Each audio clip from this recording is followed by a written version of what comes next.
With just 6 episodes left in the entirety of Game of Thrones, we're nearing that bittersweet end. So let's take a look back at Season 7 and where it left us, and what we can likely expect from the final season. Fair warning for the rest of the video, there will be some major spoilers for Game of Thrones Season 7. Fans have long thought that Jon Snow was actually a Targaryen and son to Ned's sister, but the biggest reveal of the season is when Sam shuts up Gilly when she's revealing some of the most important information of all, that he's actually not a bastard. Luckily for fans that missed that, Bran kind of spells it out at the end of the season, and we actually get Jon's real name, Aegon Targaryen. We see Jon, or should I say Aegon, shacking up with Dany Targaryen as well on the last episode. We actually see this as Bran's kind of revealing his true name. But what does this exactly mean? Well, 1, likely the two are actually conceiving a child in this act.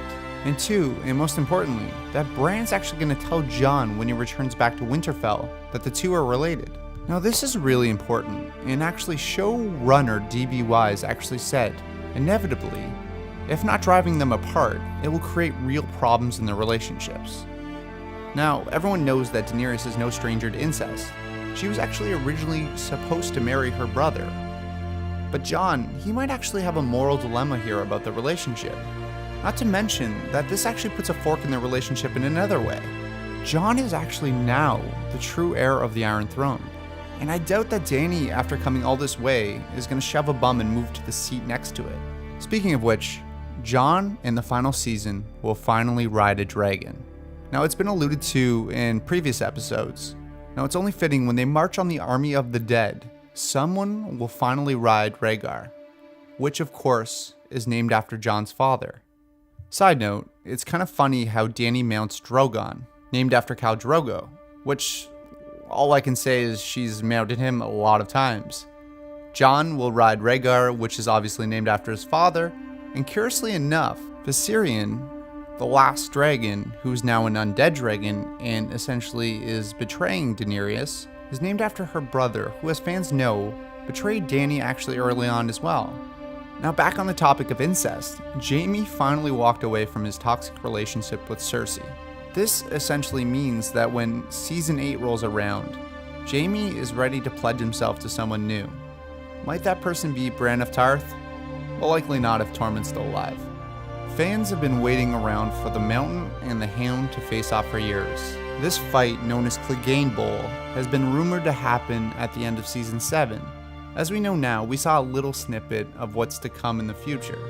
What's likely to happen here actually, as the Hound alludes to, is that the Hound will engulf his brother in flames, much like his brother did to him when he was a child. If you were anything like me, this shot of Tyrion Lannister was one of the most completely confusing things about the final episode of Season 7.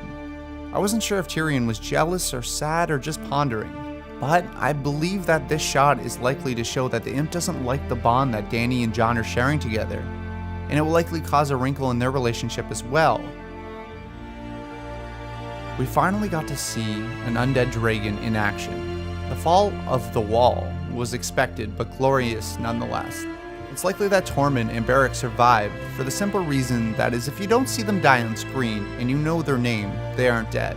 Much like the Hound in earlier seasons. Bran will likely break the news that the Wall is no more to everyone in the beginning of Season 8, and then proceed to pop in there and tell Jon he's a Targaryen. Finally, we saw Theon Greyjoy have a moral victory, and it seems like he's coming back into his own. Expect him to play a much bigger part in the final season. And I wouldn't be surprised if Theon actually rescues Yara, and then they go on to take on Euron before he can pick up Cersei's armies, likely leaving Cersei unguarded without an army when they return. So that's where everything's going in Season 8. What did you think of Season 7 in the last episode? How do you think that the Game of Thrones will end? Check out my video where I actually predicted that Jon and Dany were coming together over a year ago, and how I think the series will end. Thank you so much for watching. Thank you, as always, to my patrons who make these videos possible. Adam Gray, Jeremy Jacobs, Jenny Edwards, Jeremy Robson, Gabe Bershanda, and Trevor Cowan. Thank you so much, guys. It really means a lot to me that you guys pledge. Please consider supporting me on Patreon. Thanks for watching. Please subscribe, and I'll see you in the next video.